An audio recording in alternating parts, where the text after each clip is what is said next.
Il y a une liste de mots ici, d'accord? Et tu dois les lire, d'accord? En disant chaque fois banane avant le mot, ok? Facile. C'est parti. Attends. Banane, banane. Banane dit, banane imbécile, banane 7, banane temps, banane 2, banane combien, banane pendant, banane regardez. Ok, maintenant tu recommences en disant banane devant et après le mot. C'est parti. Trop facile. Banane, banane, banane. Banane dit banane, banane imbécile, banane, banane 7, banane, banane temps, banane, banane 2, banane, banane combien, banane, banane pendant, banane, banane regardez, banane. Ok. Maintenant tu oublies le mot banane, ok? Ouais, Et tu dis simplement de bas en haut. Ok. De bas en haut. De bas en haut, voilà, de bas en haut. Vas-y. Ok, facile. Regardez pendant combien de temps cet imbécile dit banane. La maturité, c'est lorsque tu arrêtes de juger les autres et commences à te juger toi-même. La maturité n'est pas mesurée par l'âge, mais par l'expérience vécue. La maturité, c'est apprendre à marcher loin des choses qui ne te font plus grandir. La maturité, c'est apprendre à pardonner ceux qui ne le méritent pas et à s'écarter de ceux qui ne le veulent pas. La maturité consiste à donner la priorité à la paix intérieure.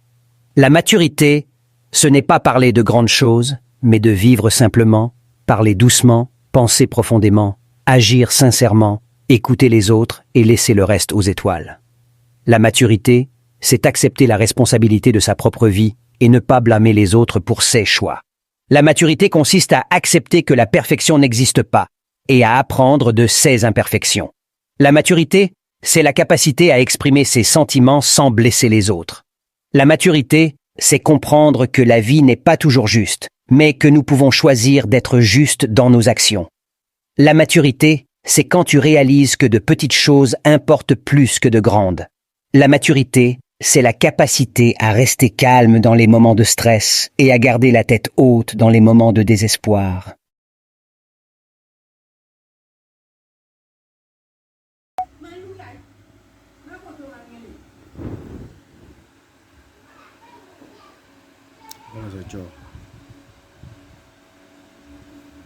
Quand j'ai découvert que le plus grand voleur de tous les temps, c'est celui qui vole ton temps.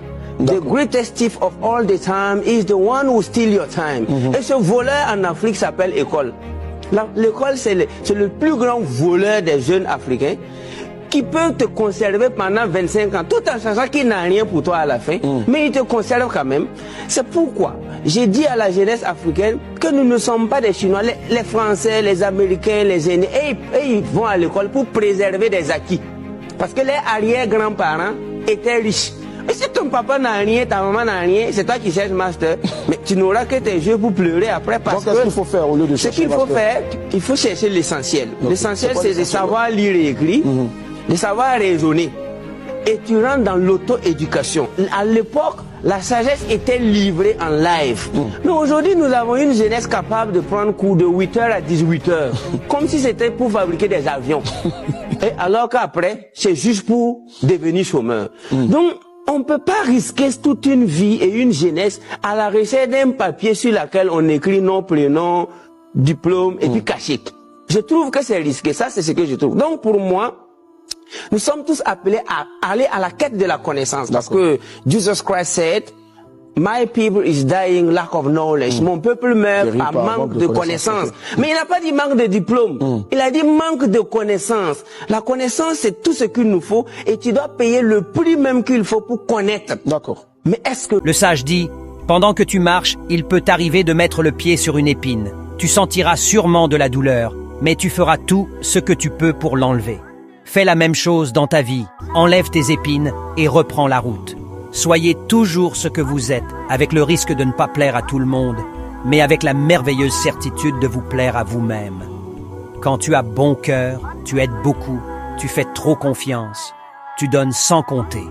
Et à la fin, c'est toi que l'on blesse le plus. La vie est un cercle de bonheur, de tristesse, de temps durs et de temps heureux. Si vous êtes en train de traverser un moment difficile, souvenez-vous que les moments sereins arriveront. Tant que ne tu vides pas ton âme de tout ce qui te tourmente, tu ne pourras jamais la remplir de tout ce qui te rend heureux. Endure la période difficile avec patience, même si elle se prolonge. La patience conduit à la victoire. Il y aura toujours celui qui ne comprendra pas ton choix, mais on choisit pour avancer, pas pour être compris.